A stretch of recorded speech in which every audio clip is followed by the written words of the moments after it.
सुप्रभात दोस्तों। आज हम हमारा तीसरा पाठ जलधरा यह पढ़ने जा रहे हैं। जलधरा के लेखिका है डॉक्टर निहारिका। डॉक्टर निहारिका ने केंद्रीय विद्यालय संगठन के प्रधानाचार्य के पद से अवकाश प्राप्त किया। आपकी लिखी कविताएं और कहानियां विभिन्न पत्र पत्रिकाओं में प्रकाशित होती रही है। संप्रति आप पाठ्यपुस्तकों के निर्माण में अपना योगदान दे रही है। बच्चों, जल यानी के पानी और धरा यानी के पृथ्वी, अब ये दोनों भी चीज़ें हमारे लिए बहुत ही महत्वपूर्ण हैं। आप सब जानते हैं कि हमारे चारों ओर जो भी चीज़ें हैं, जैसे कि पृथ्वी, जल, वायु, हरे भरे वन, नदियाँ, पहाड़ आदि, इन सब का हमारे जीवन में विशेष महत्व है। यह हमारे लिए प्रकृति के अनुपम उपहार है जो हमें धरोहर के रूप में मिले हैं। जल और धरा के इस संवाद के माध्यम से लेखिका ने यह समझाने का प्रयास किया है कि हमारा कर्तव्य है कि हम आने वाली पीढ़ी के लिए इनका संरक्षण करें। हम इनके साथ खिलवाड़ कर रहे हैं और इसके भयंकर परिणाम पर्यावरण प्रदूषण के रूप में हमारे समक्ष है। आज इस पाठ में हम यह पढ़ेंगे कि प्रकृति के इन अमूल्य ईश्वरीय वरदानों के बिना हमारा जीवन असंभव है। तो आइए इस पाठ में देखते हैं। जल और धरा दोनों आपस में बातें कर रहे हैं। जल कहता है, मैं लघु सरिता का बहता जल, कितना शीतल कितना निर्मल। हिमगिरी के हिम से निकल निकल, मैं विमल दूध सा हिम का जल।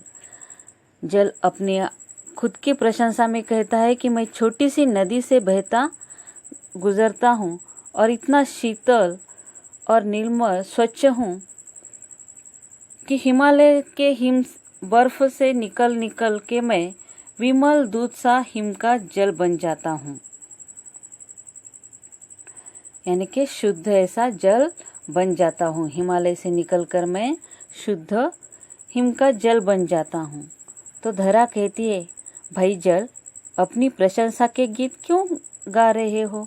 क्या तुम यह भूल गए कि किसी पात्र के बिना तुम रह ही नहीं सकते? इसीलिए अपनी व्यर्थ प्रशंसा मत करो। धरा जल को कहती है कि खुद की तारीफ खुद ही करते हो।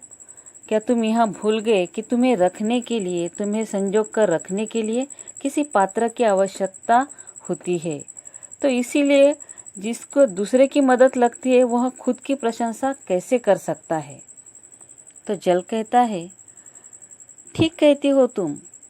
यह ठीक है कि मेरी प्रकृति बहने की है, इसलिए द्रव अवस्था में मुझे रखने के लिए किसी पात्र की आवश्यकता पड़ती है।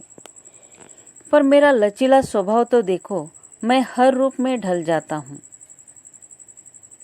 जैसा पात्र होता है वैसा ही आकार ग्रहण कर लेता हूँ।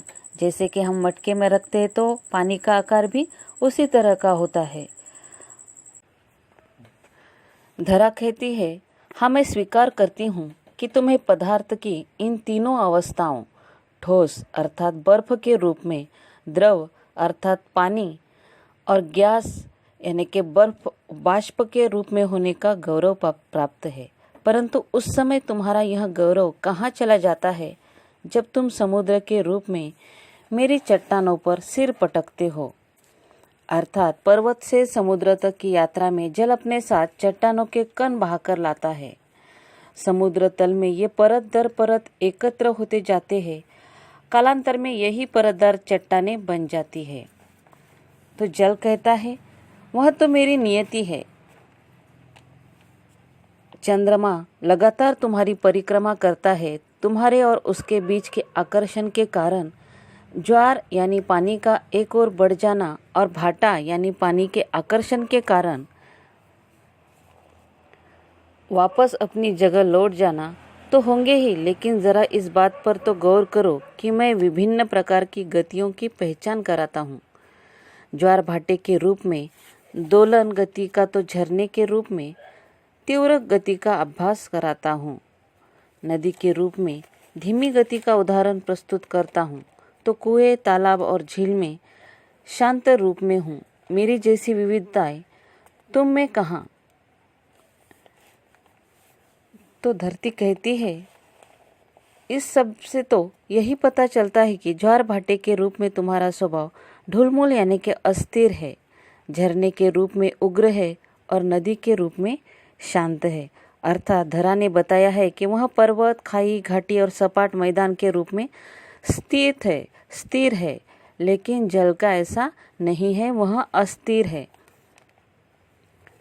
लोग सहनशीलता के लिए मेरी उपमा देते हैं। तुम्हारी तरह मेरे अनेक रूप है। मेरी पर्वताकार चोटियां आकाश चूमती है।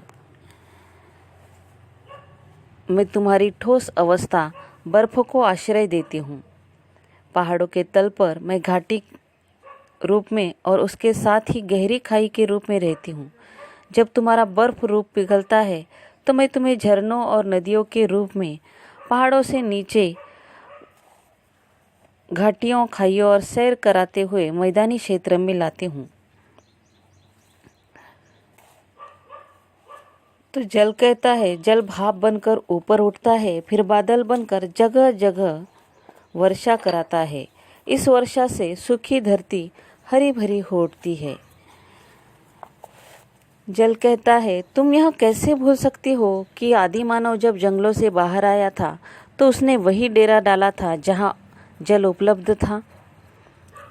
उसकी सभ्यता की विकास यात्रा नदियों के तट पर ही हुई थी। और हाँ, मेरे ठोस रूप बर्फ को तुमने पहाड़ों पर संभाला है, पर वहाँ से पिघल कर झरने और नदी के रूप में तो मैं ही आया हूँ।